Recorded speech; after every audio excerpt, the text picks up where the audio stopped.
তেমনি ভাবে যত ওয়াজ শোনান ওই জাতীয় বেজাত মার্কা কিছু আছে, ওরা আমাদের ডিমের না, ওরা অন্য ডিমের। ওদের যত শোনাবেন ওরা থাকবেও না, বসবেও না, চার দোকানে বসে বিড়ি টানবে, আরে বলবে যশোরের তেনার টোকা ধরে আইনেস। কথা কয় না? কথা কি বোঝা গেছে? ওদের ওয়াজ শোনায়ও আপনি ভালো বানাতে পারবেন না, কারণ ও তো যাতে ওই জায়গায় মেশিনই ডিস্টার্ব, বোঝেননি? শ্বাসের সমস্যা। কথা কি বোঝা গেছে? এ হুজুর বেকায়দা হুজুর, এত সোজা মনে করেন না। পারি না তাই কি এমন বলা বলবো, মোট উঠতে পারবেন না, সকাল পর্যন্ত বসে থাকতে হবে। অসুবিধা নেই, আমরা সকাল পর্যন্ত। জন্য কারা যাবে? তোমাদের মাকে নিয়ে যেও না, কারণ তোমাদের মা অসুস্থ। তোমাদের মাকে এত দূরের পথ নিয়ে যেও না, তিনি আবার অসুস্থ হয়ে পড়বে। এমন স্বাভাবিকভাবে কথা বলতে পারে যাদের আল্লাহর পরে বিশ্বাস আছে, আস্থা আছে, তারা ছাড়া কেউ নাই। ঠিক না বেঠে? উদাহরণ দিতে যে বলি, ধরে নেন আমার চেয়ারম্যান শিপন সাহেব, উনি গরু পালন করে, গরু লালন পালন করে। ফাঁকা মাঠ, ধুনটের মাঠ, ধান কাটার পরে ওই মাঠের মধ্যে গরু একটা ছেড়ে দিয়ে এসেছে যে গরু মনে যা চাই তাই খাইতে থাকো। পাশে ছিল একটা জঙ্গল, বন, বন থেকে একটা বাঘ গরুরে করেছে তাড়া। গরুর পিছু নিয়েছে, গরু দৌড়ায়, বাঘও দৌড়ায়। গরু চিন্তা করলো বাঘের সাথে দৌড়ায় তো আমি পারবো না, তাইলে কি করা যায়? পাশে ছিল একটা কাদাওয়ালা ক্ষেত, কাদাওয়ালা বোঝেন কিনা? নরম জমিন, নরম জমি, কাদাওয়ালা ক্ষেত। ওই কাদাওয়ালা ক্ষেতের মধ্যে গরু বুদ্ধি করে লাফ দিয়েছে। গরুর চার হাত পায়ে একসাথে ডাবে গেছে, কাদার মধ্যে আটকে গেছে। গরু আর বের হইতে পারে না, বের হওয়ার দরকারও গরুর নেই। গরু বুদ্ধি করে লাফ দিয়েছে, বাঘও তার ধরার জন্য লাফ দিয়েছে। গরুর দৌড়ের গতি যা ছিল বাঘের গতি তার থেকে কম না বেশি? বেশি হওয়ার কারণে গরুর রেখে 3 হাত সামনে যাই পড়েছে। কয় হাত সামনে? ও আটকে গেছে কাদার মধ্যে, হাত পা চারটায় কাদার মধ্যে যখন ডেবে গেছে, ওই বাঘ ছাড়ানোর জন্য চেষ্টা করে, খালি হাত পা ছুটাছুটি করে, যত ছাড়াইতে চায় তত আটকে যায়। দেখবেন ইঁদুর মারার জন্য কিছু আঠা উঠেছে এখন, এইটা বইয়ের মতো যদি এইভাবে মালাইয়ে দিয়ে রাখেন, ওটা ইঁদুর যদি পড়ে ও যত ছাড়াতে চাবে তত জড়াবে। ঠিক না বেঠিক? তবে এই আঠা দিয়ে ওলামায়ে কেরাম, এটা বলে রাখি, এই আঠা দিয়ে ইঁদুর মারার জন্য ওলামায়ে কেরাম মত দিয়েছেন যে এইভাবে ইঁদুর হত্যা করা যাবে, এইভাবে ইঁদুর মারা যাবে না, কষ্ট দিয়ে দিয়ে মারা যাবে না। যদি আপনার ক্ষতি করে আপনি মারতে পারবেন, আপনার যদি অনিষ্ট করে আপনি মারতে পারবেন, কিন্তু সেই মারাটা যেন এমন করে না হয়, সেই মারাটা যেন ইঁদুর আটকা পড়েছে, তারপরে আপনার 3 দিন ধরে খবর নাই, আপনার মনেও নাই ইঁদুরটা 3 দিন ধরে ওখানে আটকানো, না ছুটতে পেরেছে না খাইতে পেরেছে। এর থেকে জুলুম কি আর হতে পারে নাকি? ওই ইঁদুর ওইভাবে মারার কারণে আল্লাহ যদি ধরে নেন, তাইলে এই ইঁদুর মারার অপরাধেও জাহান্নামের বাসিন্দা করে দিতে পারে না? পারে না? পারে না? পারে না? আল্লাহ রাব্বুল আলামিনের প্রাণীদের প্রতিও আপনার সদৃঢ় সহৃদয়বান হতে হবে। অত দূর যাই না যায়, গরু কাদার মধ্যে আটকে গেছে, বাঘও আটকে গেছে, বাঘ ছুটাছুটি করে বের হওয়ার জন্য, কিন্তু গরু কোনো টেনশন ছাড়াই বসে বসে জাবর খাটাচ্ছে। কি করতেছে? বাঘ বলতেছে, এই গরু তুই তো আসলেই গরু। কে ভাই কি হয়েছে? কি হয়েছে মানে? এই কাদার মধ্যে লাফ দিয়ে তুই করলিটা কি গরু? ভাই কি হয়েছে? ভাই রাগ করছিস? আরে গরু, তুই যদি আজকে দৌড়ায় পালায় যাতিস তাইলে তুই বেঁচে যাতিস, আমিও বেঁচে যেতাম। আবার যদি তোরে আমি ধরে ফেলতাম, তোরে খাইতাম, এটা ঠিক, অন্তত তুই মারা গেলেও আমি বেঁচে থাকতাম। কিন্তু এমন একটা কাম করেছো রে গরু, এই কাদার মধ্যে লাফ দিয়েছো, এমন কাদা যেটা আটকে গেছি আর ছাড়ানো যায় না, বের হওয়া যায় না, এমন একটা জায়গায় আটকাইছো, এখন না খেয়ে খেয়ে ছুটকো হয়ে তুমিও মারা যাবা, আমিও মারা যাবো, তো তাতে অসুবিধা কি? এই জন্যই তো তোর লোকে গরু বলে। বাদ দে, অসুবিধা হোক আর না হোক, আমার কথা হলো এইরকম বিপদের মধ্যেও তুমি জাবর কাটাও কেমনে? এরকম বিপদের মধ্যেও তুমি জাবর কাটাও কেমনে? গরুর টেনশন, বাঘের টেনশন। গরু বলতেছে, ভাই তুমি তো জানো না, তোমারে জানাই দি, তুমি থাকো বনে, তুমি থাকো জঙ্গলে, তোমার কোনো অভিভাবক নাই, তোমার কোনো মালিক নাই, তোমার কোনো গৃহস্থ নাই। আমার মালিক আছে, আমার অভিভাবক আছে, শিপন চেয়ারম্যান। সে মাহফিলে রয়েছে, বাড়িতে এসে গোয়াল ঘরে টর্চ লাইট মারবে, মারার পরে যখন আমারে পাবে না মাঠে চলে আসবে খোঁজার জন্যে। খুঁজতে খুঁজতে আমার মালিক যখন আমাকে পাবে, তোমারেও পাবে, আমারেও দেখবে, তোমারেও দেখবে। দেখার পরে আমার মালিক লোক ডেকে এনে আমারে উদ্ধার করে নিয়ে যাবে, আর তোমারে এখানে পিটায়ে এই কাদার মধ্যে কবর দিয়ে তারপরে বাড়িতে যাবে। এখন বলো আমি জাবর কাটাবো নাকি তুমি কাটাবা? কথা কি বোঝা গেছে? আমি কেন জাবর কাটাবো না? কারণ আমার মালিক আছে, আমার একজন প্রভু আছে, আমার একজন বাড়িওয়ালা আছে, আমার একজন গ্রস্ত আছে, যে আমার খাওয়ায় আর আমি তার ইবাদত করি। গরু ইবাদত করে না? করে না? সে আমার যখন নাঙ্গল টানায় আমি তার নাঙ্গল টেনে দিই, সে যখন আমার গাড়ি টানায় আমি তার গাড়িটা টেনে দিই, সে যখন আমাকে বলে এখন তোমার নাঙ্গল চষতে হবে আমি চষে দিই, সে যখন বলে এখন তোমার খাইতে হবে আমি খাই, সে যখন বলে এখন তোমার দুধ দিতে হবে আমি দুধ দিই, সে তার আমি বছরে বছরে একটা করে বাছুর দিই। এমনি ভাবে আমার মালিক যেভাবে আমাকে চাই আমি সেইভাবে তার খেদমত করি। আমার মালিক আমারে খোঁজার জন্য আসবে, আমাকে নিয়ে যাবে।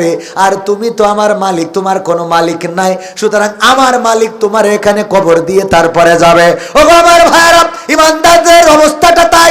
কোরআনের খাদেম যারা, মাদ্রাসায় পড়ে যারা, মাদ্রাসার মুহতামিম যারা, ইসলামী আন্দোলনের নেতা যারা, সরমানায়ের মুরিদ যারা, ইসলামী আন্দোলনের পথিক যারা, কোরআনের পক্ষে চলে যারা, মামুনুল হকের সাথে আছে যারা, এমনি ভাবে ইসলামের সাথে এক কথায় যারা আছে, তাদের অভিভাবককে আল্লাহ আমাদের বলেছেন নামাজ পড়ো শীতের রাত, ফজরের আজান দিল, কনকনে শীত, কুয়াশায় 5 হাত দূরেও দেখা যায় না, তারপরে উঠে ওই শীতের পানি দিয়ে উজু করলেন, মসজিদে চলে গেলেন।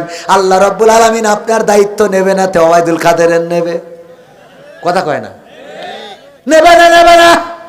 আল্লাহ আপনার দায়িত্ব কেন নেবেন? কারণ হলো আপনি আল্লাহ যা বলেছেন সেই কাজ করে দিয়েছেন।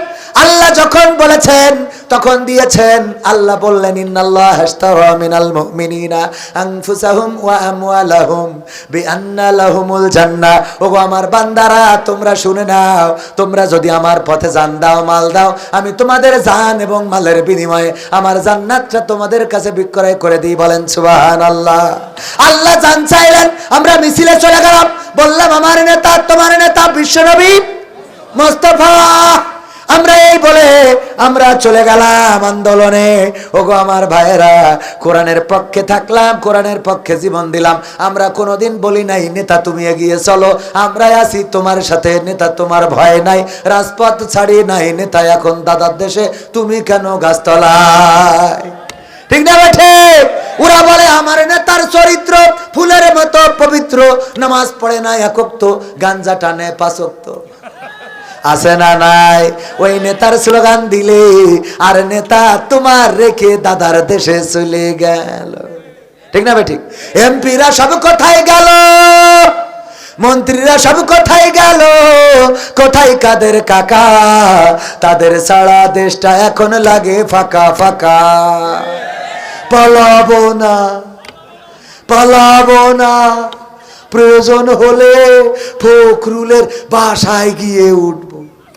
শোনাবো? আল্লাহ বলেন ইয়া আইয়ুহাল্লাযীনা আমানু, ইয়া আইয়ুহাল্লাযীনা আমানু দুখুলু ফিস সিলমি কাফা ওয়া লা তাত্তাবিউ খুতুওয়াতিশ শাইতান ইন্নাহু লাকুম আদুউম মুবিন। আমার আল্লাহ বললেন ও ঈমানদারেরা শোনো, তোমরা ইসলামের মধ্যে পরিপূর্ণভাবে দাখিল হয়ে যাও, আর শয়তানের পদাঙ্ক অনুসরণ করো না, কারণ সে তোমাদের প্রকাশ্য দুশমন। এই মাহফিলটা কোরআনের মাহফিল, ইসলামের মাহফিল, বলেন ঠিক কিনা? এই মাহফিলে যারা বসেছেন তারা আল্লাহর সন্তুষ্টির জন্য বসেছেন, ঠিক না বে ঠিক? তারা আল্লাহর নবীর সন্তুষ্টির জন্য বসেছেন। এই মাহফিলে বসলে সন্তুষ্ট হয় কি? আর এই মাহফিল থেকে উঠে গেলে সন্তুষ্ট হয় কে? তাইলে যারা উঠে যাবেন তারা কাকে সন্তুষ্ট করবেন? ওরাও আর এক শয়তান, ওরাও আর এক। কারণ শয়তান যায় শয়তানের পাশ পাশ, আলেম ওলামার পাশ পাশ যাবে দিনদার ইমানদারেরা, ইমামের পিছনে নামাজ পড়ে নামাজিরা, ঠিক কিনা? গাঞ্জাখোরের পিছনে আছে গাঞ্জাখোররা। ফ্রি ফায়ার পাবজি খেলার লোকের সাথে দেখবেন ফ্রি ফায়ারকে দল হয়, যে টিকটক খেলে তার টিকটকের সাথে প্রেম হয়, ঠিক না বে ঠিক? সুতরাং এখান থেকে যারা উঠে যায় ওরা শয়তানের বন্ধু, শয়তানের ভাই, খালেতো ভাই, দুলা ভাই সব। কারণ তা না হলে ও শয়তানের সাথে চলে যাচ্ছে কেন, ঠিক না বেটে? কিছু আছে ওদের আপনি এর মধ্যে ঢুকাতে পারবেন না। কেন পারবেন না জানেন? বলবো। রিপন ভাই ওনার স্ত্রী মুরগি পুষেছে, তো মুরগি পুষা পর্যন্ত পালন করে, তো মুরগি ডিম দিয়েছে 10টা। কয়টা? ওনার শাশুড়ি আসিল 10টার মধ্যে 5টা খাওয়াই দিয়েছে, তাহলে আর বাকি আছে কয়টা? মুরগি যখন কুচ্চা হয়েছে, তাওয়া লাগা, আপনারা কি বলেন? তাওয়া লাগা, কুচ্চা, এই তাওয়া কুচ্চা, হ্যাঁ হ্যাঁ দুইটাই বোঝে, অসুবিধা নেই। তো ওনার স্ত্রী বলতেছে যে সারাদিন খালি মাহফিল করি বেড়াওয়া, আর 5টা ডিম খুঁজে নিয়ে আসো, মুরগিটার তাওয়া লাগা হয়েছে, 5টা ডিম ফুটাইলে তো একটা মাস আমার লস হয়ে যাবে। বুদ্ধি আছে না নাই? কারণ তো চেয়ারম্যান গ্রামে খুঁজে 5টা হাঁসের ডিম পেয়েছে। কে ডিম? মুরগির পেটের নিচে দিয়েছে। 1 মাস পরে ওরও বাচ্চা ফুটবে না? ফুটবে না? ফুটার পরে মুরগি ওয়াজ করছে, এই বাচ্চারা শোনো, খবরদার এই কুয়াশার মধ্যে তোমরা আমার থেকে দূরে যাবা না, আমার পেটের নিচে থাকবা, খবরদার কুয়াশা লাগাবা না, ঠান্ডায় ভিজবা না। আর সেদিন টেলিভিশনে দেখলাম আবহাওয়ার তাই বলেছে 3 দিন শিলা বৃষ্টি হবে, ঝড় হবে, পানি হবে, উপর থেকে কি কি পড়বে এই জানি বলছিল টেলিভিশনে। খবরদার যেন দূরে যাবা না, আমার কাছে থাকবা। মুরগি এই কথা বলে নিয়ে বাচ্চাগুলো নিয়ে যখন খাবার খেয়ে বেড়ায়, 5টা যে মুরগির বাচ্চা ওরা তো মুরগির কাছে থাকে, যে 5টা হাঁসের বাচ্চা ওরা যেই দিকে পানি ওই দিক দৌড় দেয়, যেদিকে পানি। মা কি হয়েছে? কি হয়েছে মানে? শয়তান, তোকে সকাল ধরে ওয়াজ শুনালাম, কি তোদেরকে এত করে বুঝালাম, খবরদার যেন পানির দিকে যাবা না, কাদার দিকে যাবা না, ঠান্ডা লাগাবা না, বৃষ্টিতে ভিজবা না, কুয়াশা লাগাবা না, সর্দি হইলে ডাক্তারের ওষুধ কিনে খাওয়াবো, এমন টাকা তো এখন নেই, আবার আমরা শাহবাগে যে আন্দোলন করব তাও হবে না, আমাকে আবার আমলিক বলে চালাই দেবে। সুতরাং কি করা যায়? আমার কাছাকাছি থাকো, খবরদার দূরে যেও না। এই কথা বলে মুরগি যখন নিয়ে বেড়াচ্ছে, মুরগির বাচ্চাগুলো কাছাকাছি, আর ওই হাঁসের বাচ্চা টিউবওয়েলের কাছে একটা পশাখানা, ওখানে কাদা পানি পেয়ে ওর মধ্যে নেমে কিলিবিলি শুরু করেছে। ওরে বাবা, মনে হচ্ছে আগামী কালকে ঈদের দিন, আজকে গোসল মারতেছে। মুরগি বলছে আমার বুঝা শেষ, তোদের আর আমি ওয়াজ শোনাবো না, আর কোনো ওয়াজ আমার করার দরকার নেই। আমি বুঝতে পেরেছি, আমি এতক্ষণ ধরে যে ওয়াজ করলাম এই ওয়াজে আমার প্রমাণ হয়ে গেছে যে এই 5টা আমার কাছে, আমার সামিয়ানার নিচে, আমার পেটের নিচে, এই 5টা আমার জন্মের। আর যে কটা তোরা কাদা পানি মাখছিস তোরা সব কটা বেজন্মা। তোদের ওয়াজ করি ভালো বানাতে পারবো? ভালো বানাতে পারবো না, কারণ তোরা তো আমার জন্মের না, তোদের জন্মে অসুবিধে আছে, এই জন্যই তোদের আমার সামিয়ানা ভালো লাগে না, আমার ভালো কথা ভালো লাগে না রে। এই কোরআনের মাহফিল, কাপড় চুরি করে নিয়ে আমার মাটি দিবি? আব্বা এটা একটা কথা হইলো? আমরা ধুনোটেতে নতুন দামি কাপড় কিনে মাটি দেবো? কত টাকা আপনি সুদ খেয়ে জমা করেছেন বছরে? না, এটা একটা বুদ্ধির খেলা। কি বুদ্ধি? কবরে যেও বুদ্ধি করবো। আরে কি বুদ্ধি আব্বা একটু বলেন। বলছে শোন, কবরে যাওয়ার পরে আমার তো ধরবে, বলবে মান রব্বুকা মান দিনুকা মান নাবিয়ুকা। আমি বলবো কি? আমি তো জীবনে মানিনি, দাড়ি তো জীবনে রাখিনি, আল্লাহরও মানিনি, শয়তানের পথ ডাইরেক্ট ওর মুরিদ ছিলাম, ওর পথে চলেছি। তো তাতে অসুবিধা কি? অসুবিধা হলো ফেরেশতা এসে যখন বলবে, আমি তো উত্তর দিতে পারবো না। পুরনো গোরস্থানের কাপড় দিয়ে যদি আমার মাটি দিস, তাহলে ফেরেশতার বলবো আমি আর কবার এই প্রশ্নের উত্তর দেব? তো ফেরেশতারা বলবে যে কবার মানে? কবার আমার কাপড় দেখে বুঝাও না আমি কি আজকের লাশ? কাপড় পুরনো হয়ে ছিঁড়ে যাচ্ছি গেল, এখন তুমি আমার জিজ্ঞেস করতে আইসা ভাই সময়? কত বড় শয়তান আল্লাহ দুনিয়া। কোরআনের সাথে যারা করবে দ্বন্দ্ব, তাদের সাথে কবু হবে না আপোষ। হবে? কোরআনের সাথে যারা করবে দ্বন্দ্ব, তাদের সাথে কবু হবে না আপোষ। কোরআনের সাথে যারা করবে দ্বন্দ্ব, তাদের সাথে কবু হবে না আপোষ।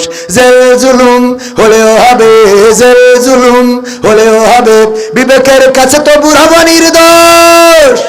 আমার রবের কাছে রব নির্দোষ, মহান প্রভুর কাছে রব নির্দোষ। কোরআনের সাথে যারা করবে দ্বন্দ্ব, তাদের সাথে কবু হবে না। কোরআনের কথা যারা বলে যায় আজ, তাদের দবাতে কত ফন্দি, কাউকে ধরে নিয়ে দিয়েছে ফাঁসি, কাউকে রেখেছিল বন্দি। কোরআনের কথা যারা বলে যায় আজ, তাদের দবাতে কত ফন্দি, কাউকে ধরে নিয়ে দিয়েছে ফাঁসি, কাউকে রেখেছিল বন্দি। কথা বললেই জ্বলে যায় গা, কোরআনের কথা সইতে পারে না। হক কথা বললেই জ্বলে যায় গা, কোরআনের কথা সইতে পারে না। জানি না তাদের আমাদের পরে কেন এত আক্রোশ। জেল জুলুম হলেও হবে, জেল জুলুম হলেও হবে, বিবেকের কাছে তবু রব নির্দোষ। আমার রবের কাছে রব নির্দোষ, মহান প্রভুর কাছে রব নির্দোষ। কোরআনের সাথে যারা করবে দ্বন্দ্ব, তাদের সাথে কবু হবে না। কোরআনের কথা আজ বলতে গেলে আসছে বাধা কত ভাবে, কোরআন প্রেমিকেরা হাতে রেখে হাত সামনে এগিয়ে যাবে। দিনের কথা আজ বলতে গেলে আসছে বাধা কত ভাবে, কোরআন প্রেমিকেরা হাতে রেখে হাত সামনে এগিয়ে যাবে। হক কথা বলতে করি না কো ভয়, জীবনের বিনিময়ে আনবো বিজয়। হক কথা বলতে করি না কো ভয়, জীবনের বিনিময়ে আনবো বিজয়। বুকে আছে শক্তি, অন্তরে আছে সাহস। সাহস আছে। জেল জুলুম হলেও হবে, জেল জুলুম হলেও হবে, বিবেকের কাছে তবু রব নির্দোষ। আমার রবের কাছে রব নির্দোষ, মহান প্রভুর কাছে রব নির্দোষ। কোরআনের সাথে যারা করবে দ্বন্দ্ব, তাদের সাথে কবু হবে না। আপোষ কি করা যাবে? না, আপোষ করব না। সেই কথায় আবারও চলে আসলাম। আমরা বলেছি আওয়ামী লীগের নেতাদেরকে 16টা বছর ধরে একই ওয়াজ শোনালাম, এই বাংলার জমিনে কোরআনের আইন কায়েম করে দেন। যদি বাংলার সংসদে কোরআনের আইন কায়েম করে দিত, ওগো আমার ভাইয়েরা, কোরআনের আন্দোলনে যারা নিযুক্ত ছিল, নিজেদেরকে নিয়োজিত রেখেছিল, বলেন দেখি একজনও কি বাংলাদেশ ছেড়ে পালিয়েছে নাকি? না, পালাই নাই, বরং ফাঁসির কাস্টে ঝুলেছে, হাসতে হাসতে যে ঝুলেছে, রিমান্ডে গিয়েছে, জেল খেটেছে, বছরের পর বছর থেকেছে। কোরআনের পাখি আল্লামা দেলাওয়ার হুসাইন সাইদি 13টা বছর কারারুদ্ধ থাকলেন, কোনোদিন বাতিলের কাছে মাথা নত করে নাই, বাতিলের কাছে মাথাটা নিচু করে দেয় নাই, বরং মাথাটা এতটাই উঁচু রেখেছে, জীবনের শেষ দিন যেদিন জেলখানা থেকে হাসপাতালে নিল, এমন হাসি দিয়েছে যে হাসি এখনো মুমিনের কলিজায় লেগে আছে। ঠিক না বেঠে? সেই সাইদির প্যারেড ময়দানে, চট্টগ্রামের প্যারেড ময়দানে আবার কোরআনের মাহফিল হচ্ছে 5 দিন ব্যাপী। গতকালকে আব্দুল্লাহ আলামিন ভাই ওয়াজ করেছে, আপনার বগুড়ার সন্তান। কোরআনের পাখির কণ্ঠস্বরের কণ্ঠ কিছুটা এসে যায়। ওগো আমার ভাইয়েরা, 5 দিন ব্যাপী কোরআনের মাহফিল হবে। 5 দিনের জায়গায় 50 দিনও হতে পারে, কিন্তু আল্লামা দেলাওয়ার হুসাইন সাইদির মতো সেই কণ্ঠটা আর পাওয়া যাবে? টেকনাফ থেকে তেতুলিয়া, রূপসা থেকে পাথুরিয়া, একটি নামে সবাই যাকে চেনে। 1-2 নয়, 1.5 শতাধিক মানুষ জীবন দিল শুধু জারি প্রেমে। সেই মানুষের মুক্তি চেয়ে যেতাম আমি গান গে, সেই মানুষের মুক্তি চেয়ে যেতাম আমি গান গে, সেই মানুষটি নাই দুনিয়ায় নাই। আজ আর মুক্তি চাওয়ার নাই প্রয়োজন নাই গো, আজ আর আমার গানের নাই প্রয়োজন নাই, আজ আর মুক্তি চাওয়ার নাই প্রয়োজন নাই গো, আজ আর আমার গানের নাই প্রয়োজন নাই। আল কোরআনের মধুর বাণী বলতো সুরে সুরে, নবীর বাণী পৌঁছে দিত বিশ্বটাতে ঘুরে। আল কোরআনের মধুর বাণী বলতো সুরে সুরে, নবীর বাণী পৌঁছে দিত বিশ্বটাতে ঘুরে। তার মুখেরই বয়ান শুনে হতো মুসলমান, বুকের সাথে বুক মিলিয়ে ধন্য কত প্রাণ। সেই মানুষের মুক্তি চেয়ে যেতাম আমি গান গে, সেই মানুষের মুক্তি চেয়ে যেতাম আমি গান গে, ওই মানুষটি নাই দুনিয়ায় নাই। আজ আর মুক্তি চাওয়ার নাই প্রয়োজন নাই রে, আজ আর আমার গানের নাই প্রয়োজন নাই, আজ আর মুক্তি চাওয়ার নাই প্রয়োজন নাই গো, আজ আর আমার গানের নাই প্রয়োজন নাই। লাখো লোকের সমাগম হতো তার সে মাহফিলে, এসব দেখে আবু জাহেলের কলিজা যেত জ্বলে। লাখো লোকের সমাগম হতো তার সে মাহফিলে, এসব দেখে বাতিলের জানি কলিজা যেত জ্বলে। সুরে সুরে তার কেটে যেত যে আধার নিশা, পথহারারা খুঁজে পেত সঠিক পথের দিশা। সেই মানুষের মুক্তি চেয়ে যেতাম আমি গান গে, ওই মানুষের মুক্তি চেয়ে যেতাম আমি গান গে। সেই মানুষটি নাই দুনিয়ায় নাই, আজ আর মুক্তি চাওয়ার নাই প্রয়োজন নাই রে, আজ আর আমার গানের নাই প্রয়োজন নাই, আজ আর মুক্তি চাওয়ার নাই প্রয়োজন নাই গো, আজ আর আমার গানের নাই প্রয়োজন নাই। টেকনাফ থেকে তেতুলিয়া, রূপসা থেকে পাথুরিয়া, একটি নামে সবাই যাকে চেনে। এক দুইজন নয়, 1.5 শতাধিক মানুষ জীবন দিল শুধু জারি প্রেমে। সেই মানুষের মুক্তি চেয়ে যেতাম আমি গান গে, ওই মানুষের মুক্তি চেয়ে যেতাম আমি গান গে। সেই মানুষটি নাই দুনিয়ায় নাই, আজ আর মুক্তি চাওয়ার নাই প্রয়োজন নাই গো, আজ আর আমার গানের নাই প্রয়োজন নাই। সেই চট্টগ্রামের তাফসিরুল কোরআন মাহফিলে কত বক্তা ওয়াজ করে, কত আলোচক আলোচনা করে, কিন্তু কোরআনের পাখির ওই কণ্ঠ শোনা যাবে না। কতবার বলেছেন আমি আবার কোরআনের ময়দানে ফিরতে চাই, আবার কোরআনের ময়দানে তাফসির শোনাতে চাই, কিন্তু আল্লাহ রাব্বুল আলামিন হয়তো চান নাই। আর ওই কাফেররা, ওই জালিমেরা, ওই স্বৈরাচারেরা, তারা এই মানুষটাকে 13টা বছর কারাগারে রেখেই ক্ষান্ত হইল না, বরং তারে বের করে হাসপাতালে নিয়ে গেল। চিকিৎসার নামে ইনজেকশন পুশ করে দাদাদের প্রেসক্রিপশনে আমার কোরআনের পাখিকে শহীদ করা হলো, আল্লামা মামুনুল হককে কারারুদ্ধ করা হলো, সুজা মানুষটাকে কুজা বানিয়ে ফেলা হলো, আবার আমির হামজা ভাইকে কারারুদ্ধ করা হলো। আজকেও রফিকুল ইসলাম মাদানী আপনার অঞ্চলে এসেছে, হাফিজাহুল্লাহ।